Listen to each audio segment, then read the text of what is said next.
뭐가요? 이 뭐예요? 포항공과 아, 포항공대? 그거 여기 포항공대 방사관 가속기가 있거든요. 4세대 입자 가습기. 그거 알죠? 네. 여기 원장님인가가 내 실험실 선배님이에요. 진짜요? 예, 황승주 박사님. 우와. 네, 승주 형 우와. 실험실에 있을 때도 되게 천재 소리 듣던 분이셨는데 여기 계시더라고. 선생님 인맥이 엄청나요. 서울대. 그냥 뭐 옛날에.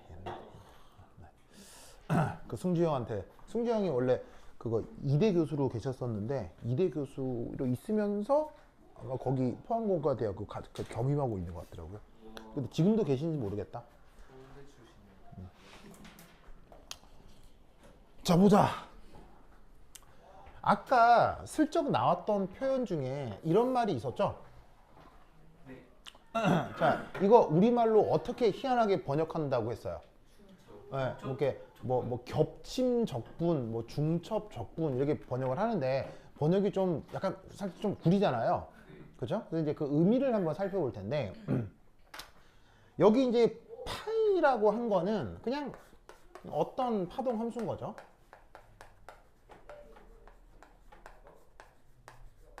그런데 그 파동 함수의 주체가 다른 거예요. 그래서 A, B라고 쓴 게 바로 각각의 원자들인 거죠. 이게 그냥 원자 오비탈만 생각을 할 때는 원자가 하나밖에 없는 거잖아요. 그런데 이제 분자가 되면 원자가 몇 개가 있는 거예요. 원자가 한 개가 아니라 여러 개가 되는 거죠. 그럴 경우 그 각각의 원자의 파동함수가 또 따로따로 있을 건데 그 두 개를 어떻게 하자? 그냥 단순히 곱하기. 이거 단순 곱하기라는 건 알죠? 아까 왜 파이의 상수 요거의 선형 요렇게 하는 테크닉을 뭐라고 그래? 상수배 해가지고 더하는 걸 선형조합이라고 했잖아요. 선형조합된 분자궤도 함수에서 뭘 구하려고? 제곱하는 이유는 뭘 구하려고? probability density 펑션을 구하려고 그냥 제곱을 했던 거 아니에요. 그럼 제곱하다 보면 단순 다항전개에 의해서 C1, C2, 파이1, 파이2 이런 항이 나타난다고. 어차피 이건 상수니까 밖으로 빠질 거고 이거에 대한 적분, 알겠죠? 그걸 오버랩 인티그럴이라고 한 건데 서로 다른 원자의 각각의 파동함수의 단순 곱하기 해서 3차원 영역에 대해서 적분한 것. 그걸 오버랩 인티그럴이라 한다 이런 말이야. 알겠죠? 이때 만약 A, B가 같은 원자다. 무슨 말 알겠어요? 동일한 녀석이다. 라고 한다면 이건 그냥 어떻게 되는 거예요? 이런 식으로 동일 파동함수의 제곱이 되는 거죠. 그럼 그게 뭐예요? 노멀리제이션이네. 무슨 말 알겠죠?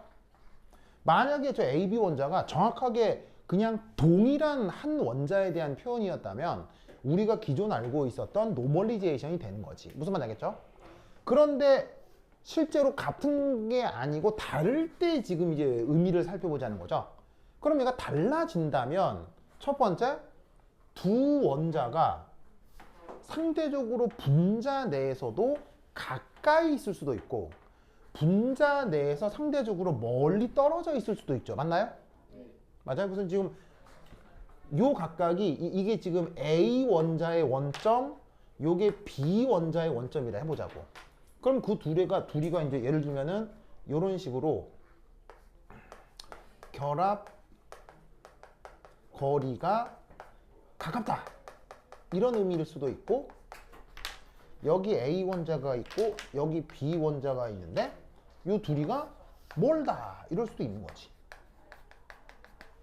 알겠죠? 이럴 때 이 가우스 함수 비슷하게 그려놓은 게 각 원자들의 파동함수, 각 원자 오비탈들의 파동함수를 이렇게 가우스 함수 비슷하게 그려놓은 거라고. 알겠죠? 이럴 때 오버랩 인티그럴은 우선 이 두 개를 어떻게 해야 돼? 우선 이 두 개를 함수값 두 개를 어떻게 해야 돼요? 곱해야 되죠. 곱하기. 그럼 여러분 잘 봐. 큰 수 곱하기 큰 수 하면 무슨 수가 돼요? 큰 수가 되지. 근데 아무리 큰 수 곱하기 0 하면 뭐 돼? 0 되지. 무슨 말인지 알겠어요? 그럼 그걸 감안한다면 이 흰색 함수값하고 노란색 함수값을 더하는 게 아니고 곱한다 라고 생각하면 그 함수값이 어떻게 되겠어요?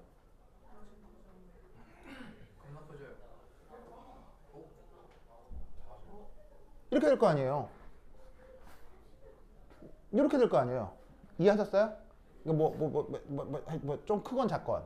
뭔 말이냐면 어느 한쪽 값이 커도요. 반대쪽 값이 작아버리면 곱해지면 값이 작아진다고요. 어느 한쪽 값이 함수 값이 크고 반대쪽 값이 작아져도요. 작은 게 곱해지면 작아진다고요. 그럼 언제만 곱하기의 의미가 생기냐면 둘 다 동시에 어느 정도 함수 값이 있을 때만 곱했을 때 의미가 생긴다고요. 자, 뭐 그냥 크게 어려운 거에 그냥 단순한 산수예요. 단순 산수죠?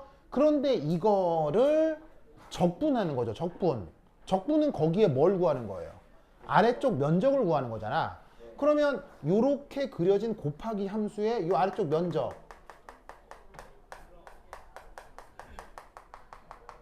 이게 오버랩 인티그럴이 된다는 뜻이에요. 무슨 말 알겠죠? 그런데 이게 두 함수가 완전 멀어져 있어요. 그럼 어떻게 되냐면 흰 그래프는 함수값이 큰데 노란 그래프는 함수값이 작잖아. 그럼 두 개 곱하면 어떻게 되겠어요? 함수값이 그냥 계속 작아졌다가 여기서만 약간 볼록했다가 다시 계속 그냥 작아지는 거예요. 무슨 말 알겠어요? 그러면 이때 오버랩 인티그럴은 이것의 또 아래쪽 면적이잖아.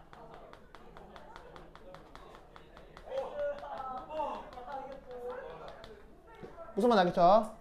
그러면 이때 어떻게 해석을 할 수 있냐면 이 경우는 아래쪽 면적이 상대적으로 크다 이렇게 얘기를 할 수 있고 얘는 곱한 다음에 이 아래쪽 면적이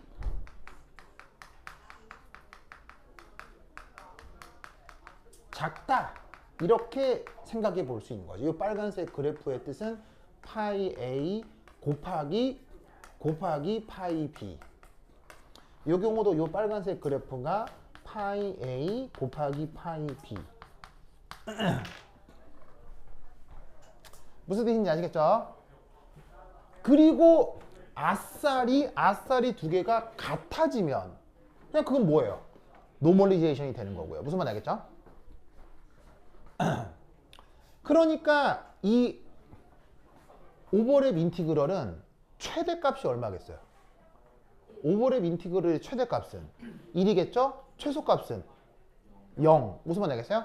그래서 이 오버랩 인티그럴은 그 변역이 0에서 1 사이가 된다 이런 말이에요. 그러면 이때 얘를 어떻게 해석할 수 있느냐? 이렇게 해석할 수 있다는 얘기죠.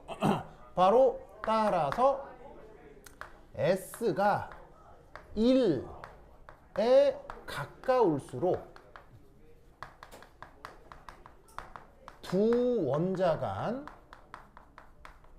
거리는 멀다는 얘기예요? 가깝다는 얘기예요?